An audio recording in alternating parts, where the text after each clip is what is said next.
It is Monday, January 10th, 2022. I'm going to call the Prescott regular city council meeting to order. We'll take a roll call. Bailey? Here. Maureen? Here. Pat? Here. Tom? Yes, I'm here. Rob? Here. And Dar is out sick today. Let's all stand and say a pledge of allegiance, please. I pledge allegiance to the flag of the United States of America and to the republic for which it stands, one nation, under God, indivisible, with liberty and justice for all. Thank you. Get my pen to work. Dang it. Yes, it doesn't. That's life. All right, next item on the agenda is public comment. Anybody in the audience that would like to speak to the council on anything that's on the agenda?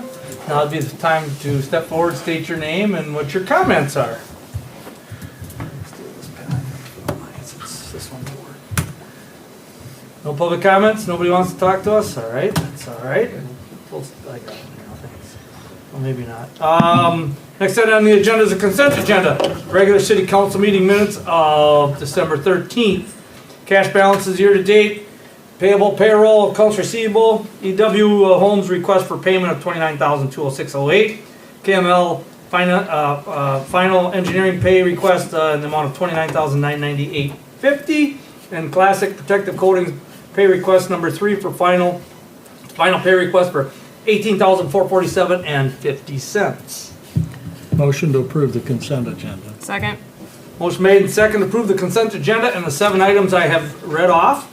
Is there any other discussion on the motion?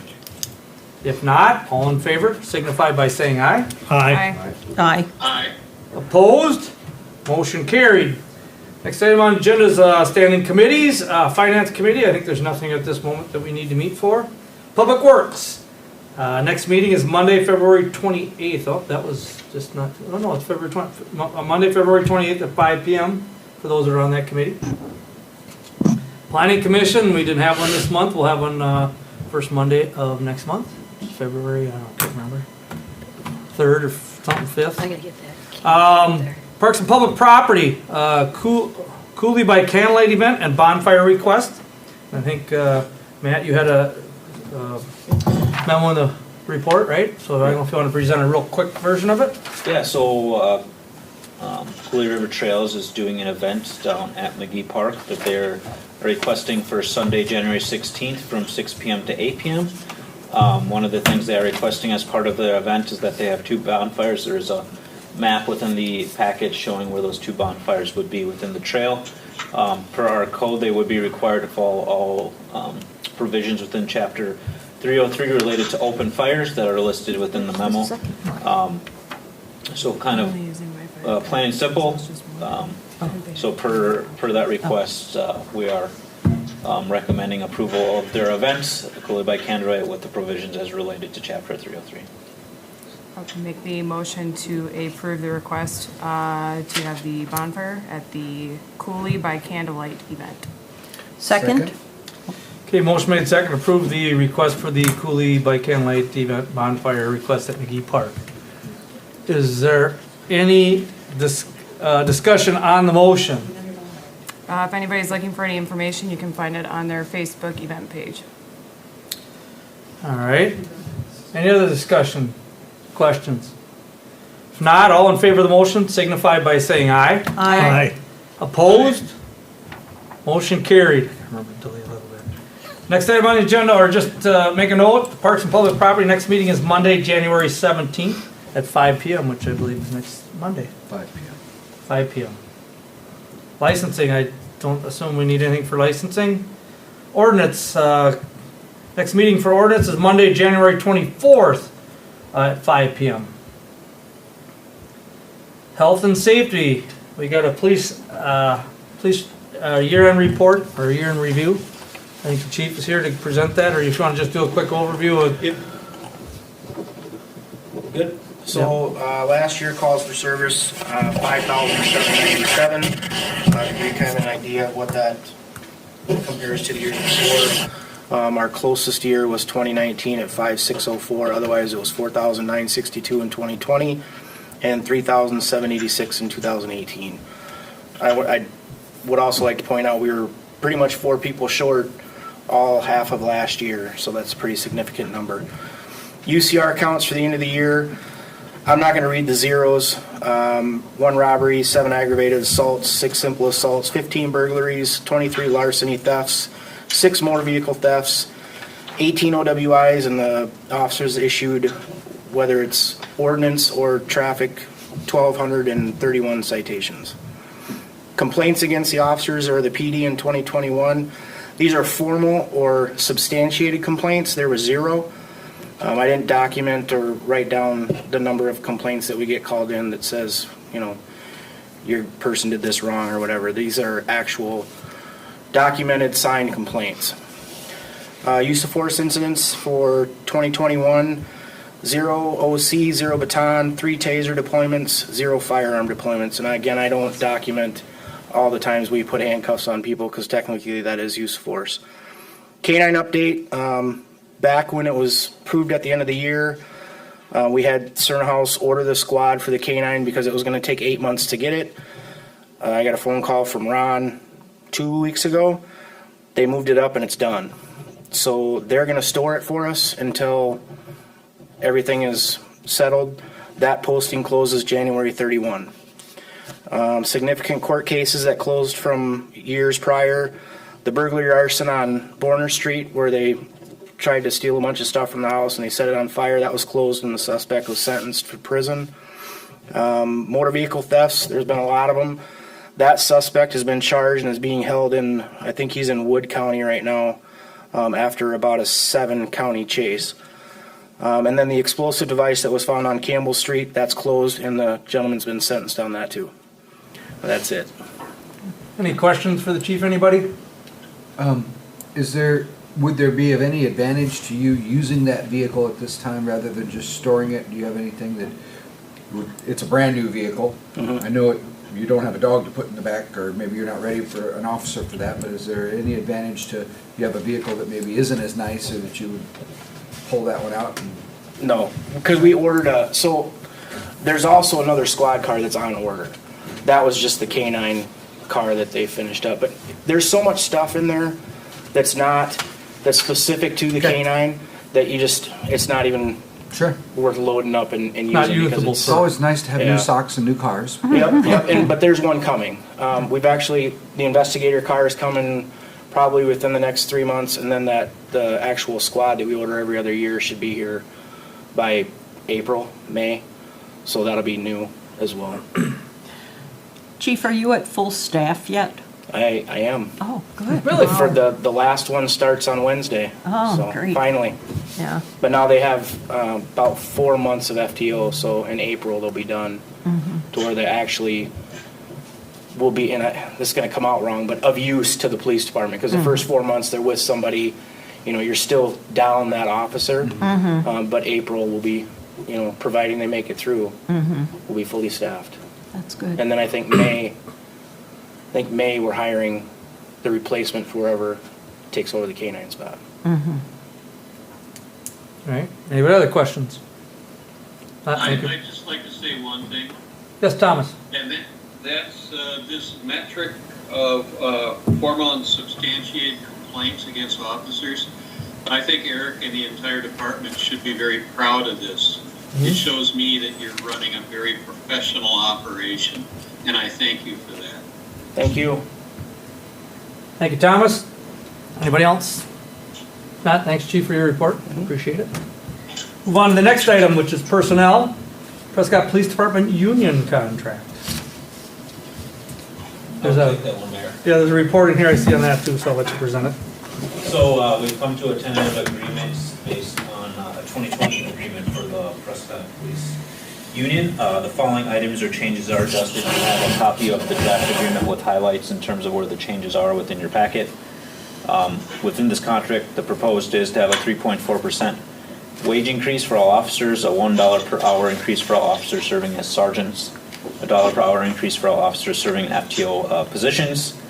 We fixed some language within it regarding overtime, add the availability of compensation time for up to 2 shifts, which our shifts are 11.5 hours per shift, so for a total of 23 hours maximum. Changed Article 15 in terms of some language regarding clothing to be more clearly define what is reimbursed and how it is returned after the officers are done. And then we added some language in terms of Article 25 regarding the establishment of the K-9 unit, and added Article 26 regarding lateral transfers.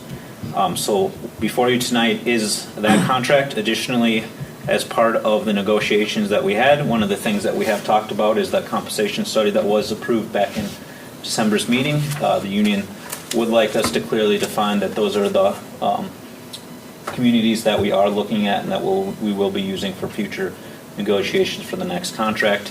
The one item that we did talk about was trying to have an even split of communities in Minnesota and Wisconsin. So they have requested that Bayport, Minnesota, which is 20 miles away and 3,765, be added, and that is part of the memorandum of understanding before you tonight.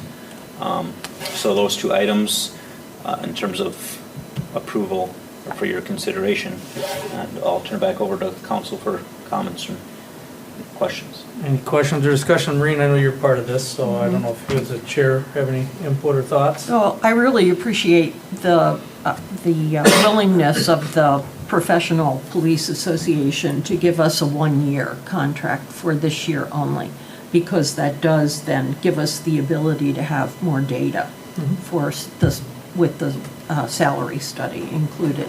Sure. So that was really good. Thank you, Matt, and thank you, Chief, for your work on this. How long is a contract normally, or has it previously been? Just Some for somebody is- who's new? Some 2, some 3. Years. Okay. Yeah. 2 and 3 Last years. one, I think, was 3. Any other questions? I make a No. motion to approve the Prescott Police Department union contract for 2022. Second. Motion made, second, to approve the police union contract for 2022. It's a 1 year. Any other discussion on the motion? If not, all in favor signify by saying aye. I Aye. Opposed? Motion carried. Thank you. have an addition to mention. Okay, go ahead. For, not on the police union contract, but that on the surveys that I'm sending out. So the process for reviewing Matt at his 6-month review that the Personnel Committee is using is to send out a survey to all department heads, a survey to all council members, and then Matt gets to fill out his own survey. So those are confidential, and they will be submitted to me. I'll compile a report for the Personnel Committee, and then our interview with Matt will be based on his responses in his survey on the February 2nd meeting. Okay? All right, sounds good. Oh, those are due back to me by, Thursday or Friday here? is it the 15th or the 17th? I think it was the 15th. I thought it was this Friday. Okay, Friday. Friday or Saturday. So you'll get them tomorrow morning. All right, and as Maureen said, the next meeting for personnel is Wednesday, February 2nd, 2022 at 5 p.m. So those are on the Personnel Committee, put it on your calendar. Whew, this is just flying through this agenda, maybe we should slow down. We're at public comment. Anybody else that wants to No, speak to that's the the council room tax. on, well, it's on, under communication. Oh, okay, I I'm see. sorry.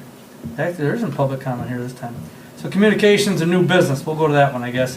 We got the room tax. Yeah, so it does say public comment, city council received public comments, issues related to any agenda item. So I guess if there's anybody in the audience that wants to do public comment, now would be the time to come forward, state any thoughts you have on anything that might be bothering you. Or you want to give us kudos about. Gotta be optimistic too. I would like to, as I was looking through the cash sheet, and maybe I should have brought this up Yep, earlier because yep. it was in there. A couple of things that I noticed, and again, my first year on council, so I'm going through this stuff, Sure. and maybe it's always this way. But the amount of what we did in the city without overtime, when I'm looking at payroll and things along those lines and the way things got done, I thought was quite interesting, and I thought actually was impressive. So, as a food service manager and somebody who manages people or things along those lines, I know that is sometimes hard, especially during COVID, keeping proper staff and things along those lines. With the exception of the police department, where we did have overtime, because flat out we were short people. But I think it's just worth noting that the folks running different department heads or whatever appeared to do a very good job of keeping overtime down to a minimum, and yet I think from what I've heard or seen myself and from other folks, we seem to be doing a pretty darn good job with a lot of things. You know, nothing's perfect, but keeping the city up and running. Yep. And I just thought that was pretty neat. Yep, got a good staff, gotta admit. Thank you. Any other public comments? I was just going to say, we did not get any nomination papers for Ward 1. So if anyone's looking to run as a write-in in Ward 1, you should come Wish in we had and a fill. map up here so I could know what that is. We'll figure it out. I'll look Yeah. online. That's the one that's kind of the new section, the most subdivision, Okay. kind of out that direction. Ash Street, Over, yeah. Over, okay. Oh, that's good to know. south So- and east. All I right. I So- tried to talk someone into it. All right, so as anyone in the audience or on TV, It's an April election. Correct, And you have to live in Ward 1. correct. And you should file your write-in papers so that your name gets counted. yes, that's, yeah, at least they know. Okay. All right, we'll have to remember to remind people maybe next meeting too. Yep. All right, any other public comments?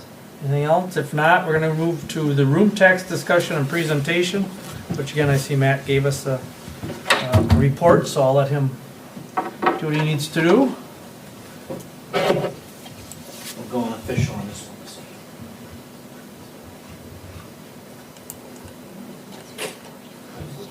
Where's the popcorn? It's, you didn't see it was on the way. I'm just checking. I know, Tom, you can, or Councilman Ross, you can see it on your screen, right? Yes, I can. Okay.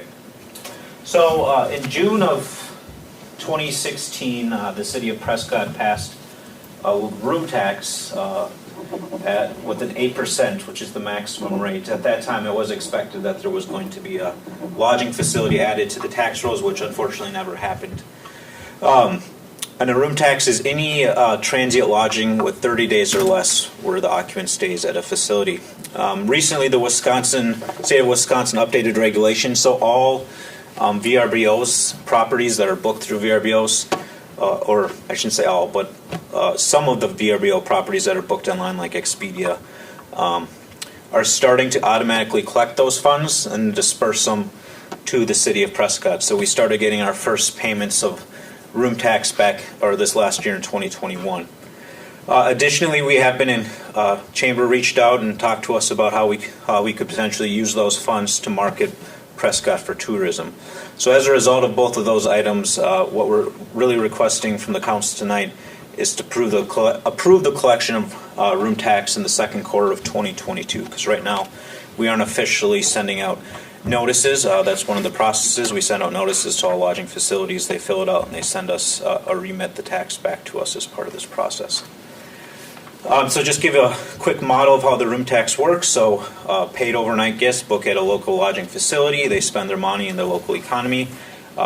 Then they pay that whatever percentage of room tax on top of the bill, whatever that lodging facility charges for that room.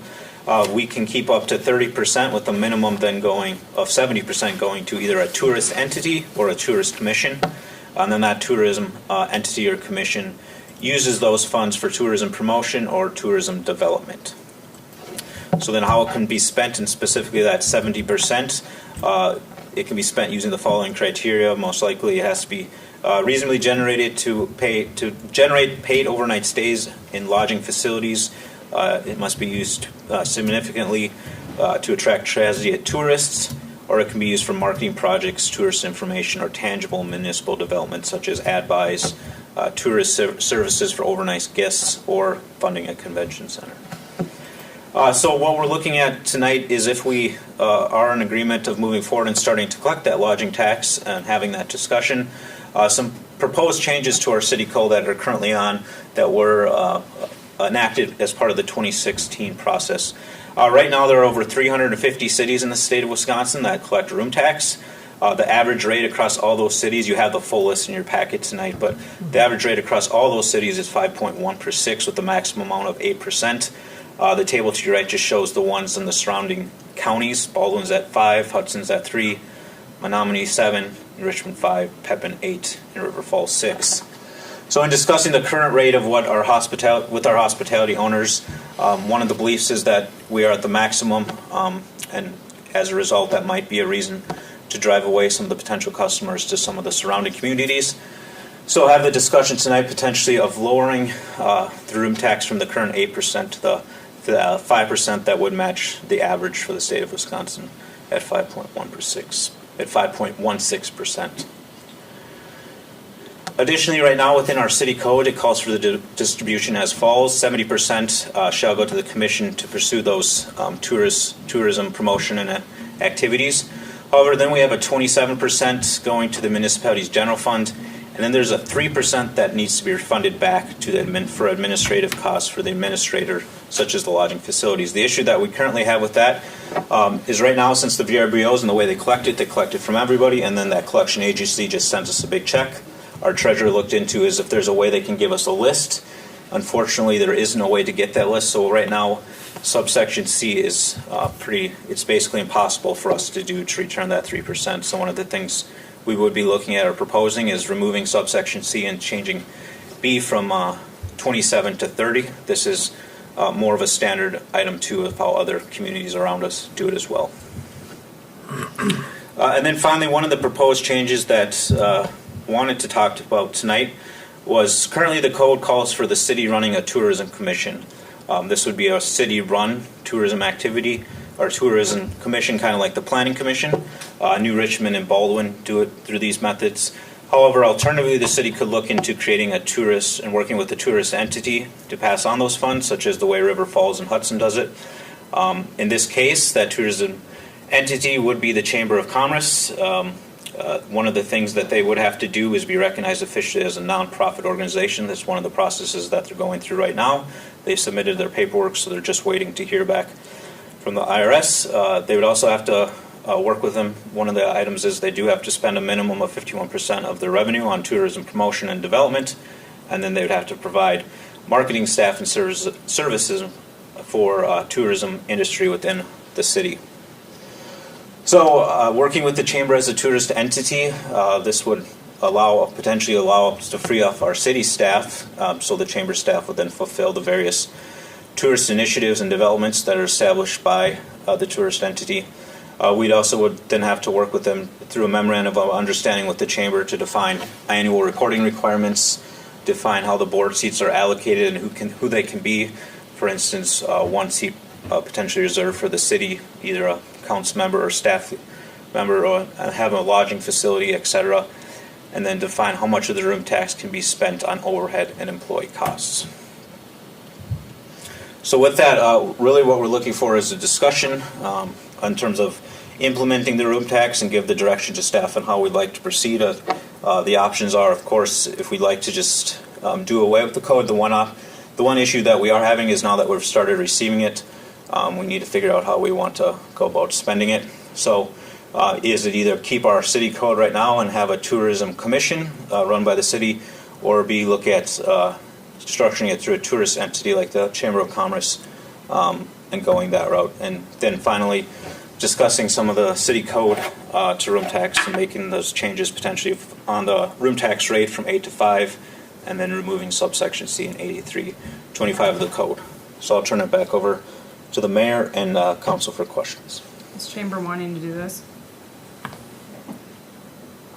Yes. So the chamber is interested. Chamber, Yes. and would you be able to do it with what you have, staff-wise?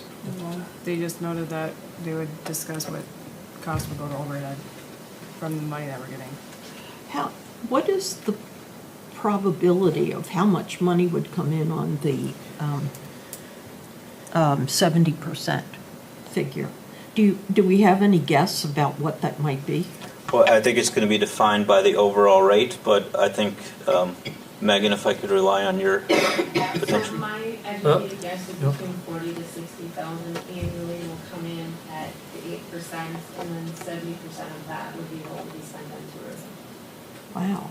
Sorry, one, Why don't you come up here and speak so the people in the audience, that's all right, and then Tom Oz can hear you, he's online, no, that's fine. And- State your name and your business and then And tell us there, please. Tell us how Thank you're you. connected to the council, to the chamber. Sure. So Megan Langer, I'm the owner of the Port Hotel. Oh, So that is how I'm a member of the chamber board, what is it called?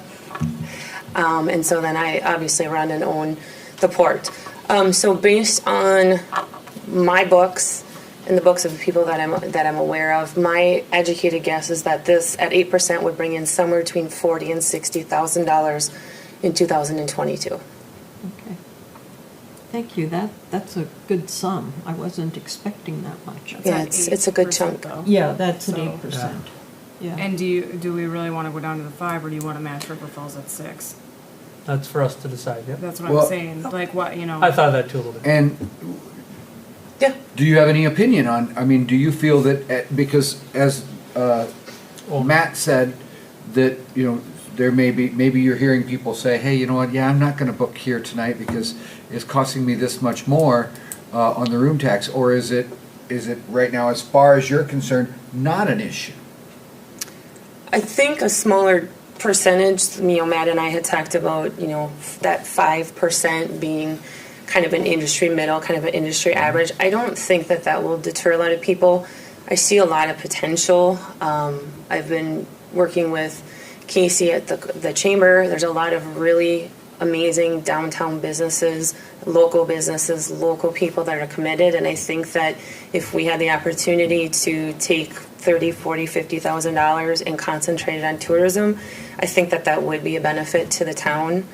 You know, I certainly think Christmas lights and flowers during the summer, beautification, updating exteriors, cleaning, I think that is a positive.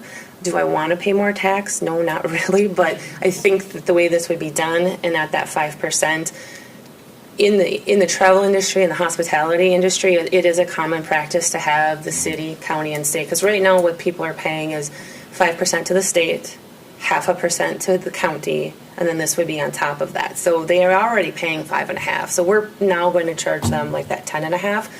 So, you know, we have the ability when we market it to break that out so that they see who that money is going to. And so when it's the 5%, and 0.5%, it's a lot easier to swallow than 10% or 12%. So I don't honestly think it would hinder people at the 5% to not stay here.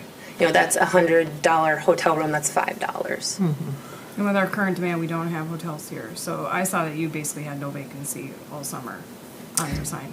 Yeah, exactly. Good for you. Thank you. So that's where I have no concerns, I guess, with the 6%. And I can tell you, I stayed in one of the VRBOs down in Pepin, and I paid the 8. Yeah. I didn't really care. I never even know when. It Yeah. depends Anytime on the you travel, target you pay for it. market. 8% of $1,000 is very different than 8% of $100 too, so. Is this tax, so let's say your room costs $100. Yep. And this tax is on top of that, or is this comes out of your money and you pay No, us? well, The customer pays it on top of whatever the room rate is. Right, so a Okay. business can, it's up to me, right? So a Right. business can function, you've all been somewhere where they said taxes included, and then that business owner is simply taking that percentage off.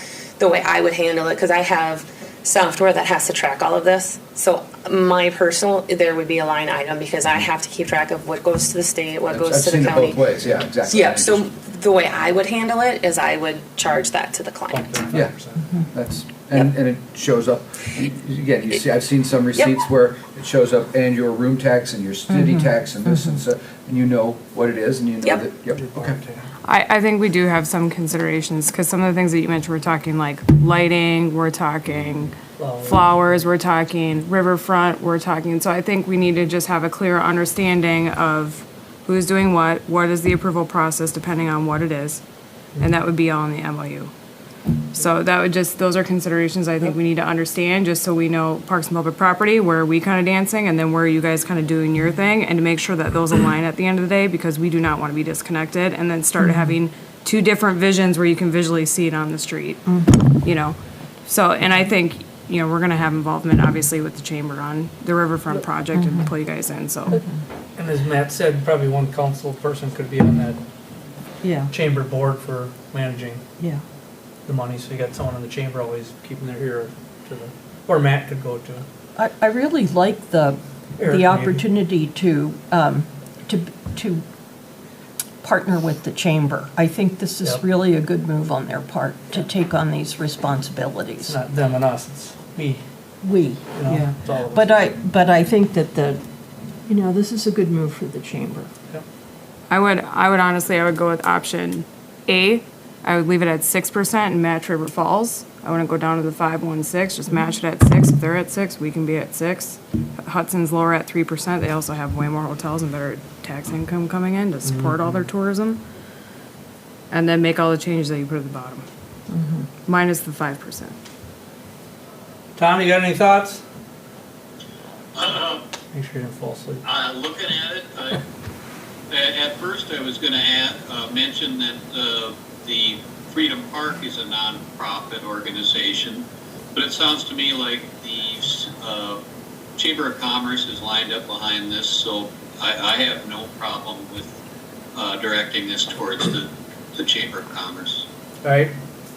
So, unless anyone has, Israel needs us. I'm guessing, He's looking over there, he's like, don't even give that to me. I'm guessing the council, unless someone wants to differ with me, assumes that we would like to see the chamber manage it. Correct. I know Bailey would like 6%, and that was kind of my thought, whether it's 5.5 or 6, I guess it could be a little bit, because I think we don't have a lot of rooms, I don't think you're gonna lose businesses yet, or people yet. And then I think we update our subsection as Matt outlined in his Yeah. report. That's, I think, the direction we want staff to go and come back next meeting or so and then approve it. And then we start collecting, Matt was thinking, we start Q2? collecting the second quarter of 2022? Yeah. Just so we can get everything up and running and chamber on board and such, right? That's your thought? Correct, yeah, we'll get the, change the ordinance put together and brought back to council. We'll work on drafting the memorandum of understanding, work with the chamber on putting that together, and then And we'll that- be sending out letters, end of March, beginning of April, so that Yeah. way, then we'll get our first collection in, And And that's a tight timeline Yeah. to get all that stuff whipped out, just based on how often we meet and doing the MOU and all that stuff. Even if you guys are waiting on the IRS, they're moving at a turtle pace That's our these goal, days. yep. And I agree with you, but that's our goal. Yeah, Your projection was based on what percent? 8. 8. 8. I would just comment, looking at this, we are at 8. As you move down the river on our side, Pepin is at 8, and La Crosse is 12. at 9.5. I'm not looking I'm not looking to overtax or take advantage of anybody, but I'm also not looking to give back more than maybe we need to. Just when you look at, again, what folks are going to pay as they move on down the river and state and things along those lines. Just a thought, something to consider. Yep. I kind of agree with Bill. I don't mind the 6%. I mean, we're still dropping 2, and then they say it's $1 more That, and for if you're 100, like right? down, so if you look at the distances between these places, you go Hudson to Prescott to River Falls. But then if you go down to Pepin, where are you going? Yeah, right. Red Wing. You're Over not the going river. to Maiden Rock and you're not going down to La Crosse. And so you can rack up your tax as much as you want because there's nowhere to go. We have competition in our area where we need to be considerable or have Yep. that in mind, so we're not Yep. pushing people out. So, any other thoughts or questions, discussion? If not, I think staff's gonna move over to working with the chamber, let them take charge. I think 6% sounds like a reasonable number, right? And then let's change that subsection. And I think that's all you needed out of us, correct? And thank you for the Correct. chamber for taking this on. Yeah, Absolutely. So you Team. can, the chamber can handle that at your yeah, current thank you. staff level? Yeah, they'll figure out how to. Just an example of what some chambers do. I picked this up at my hearing appointment. I'm getting hearing aids. Huh? I was like, that looks like my plant on the back. That's my plant on the back. Is it? Yeah, if you flip it. Yeah, it is, yeah. Yeah, and that's because they probably paid for most of it. Yeah. probably. They advertising. pay for a lot of things in Congress. All right. Yeah, it's really a good booklet. I wish we had one for us. Thank you, Megan, for your input. Matt, thank you for the report. It was Thank good. you. If there's nothing else, we're gonna move on. Any other new business anybody have? If not. Motion to adjourn? Second. Motion made, second to adjourn. All in favor signify by saying aye. I Aye. Opposed? Thank you, everybody. Have a great evening. Stay warm. Happy New Year. Israel.